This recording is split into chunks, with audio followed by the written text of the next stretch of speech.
नमस्कार. मी मनीषा. काल बघा एक व्हिडिओ बघितला आणि इतकं म्हणजे की आश्चर्य वाटलं की सोसायटीमध्ये चांगल्या मोठ्या मोठ्या सोसायटी असतात शहरामध्ये, तर तिथं एक हत्ती शिरलेला बघितला आणि तो सगळी लोक वर गेली. तिथं हत्ती आला म्हणून वरनं ओरडत होती आणि गेट बंद करून घेतली ती लोकांनी आणि वर पळाली ती लोक सगळी. आणि तो हत्ती गेट कुठे असं फिरवत होता आणि ते गेट कुठं बंद होतं की नाही तिथं धडकून आतमध्ये आत जात होता आणि पुन्हा तिथं काही नाही म्हणे परत फिरत होता. लोक त्याच्या मागणं फिरत होती. आता पुढं पुढं सोडलं असते, पुढं कोण फिरणार, पण ती लोक मागणं मागणं पळत होती त्याच्या आणि ओरडत होती. पण तो हत्ती एक 2-3 ठिकाणी सोसायटीतल्या त्या ती जी स्कीम असते तिथल्या 2-3 ठिकाणी गेट त्यांनी उघडलेली दाखवली. आता मी म्हणलं मध्ये ऐकलं होतं बिबटे शिरले, बिबटे शिरले, सोसायटीत शिरले, घरात शिरले. आता हत्ती पण आला. आता आज काय वनदिवस का काहीतरी आहे.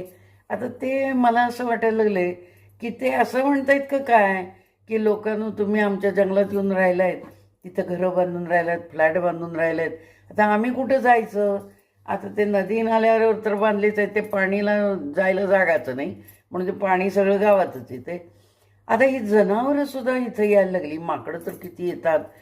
तर मला असं वाटतं की ते म्हणजे हत्ती काय असं म्हणत होता काय की कोणी घर देतं का, घर आमचं जंगल आहे, घर तुम्ही काबीज केले, आम्हाला घर देता का बाबा, घर देता का, असं काही लोकांना तो मागायला आला. ते बिबटे म्हणा हे म्हणा, असं मला गंमत वाटली. म्हणजे शहरात तर आलाच, ते हत्ती आला हे बघून, पण म्हणलं हे काय आहे.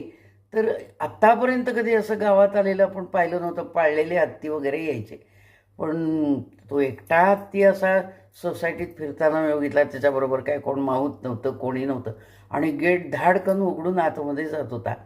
तेव्हा बहुतेक म्हणलं हा म्हणत असेल आमचं जंगलं तुम्ही पळवलीत, आता कुणी घर देता का घर, असं तोही विचारायला आला असेल बहुतेक आपल्याला. जे बघितलं गंमतशीर वाटलं, भयानकही वाटलं, सादर केलं. तर जय श्रीराम. माझ्या चॅनलला कॉमेंट्स द्या आणि सबस्क्राईब करा.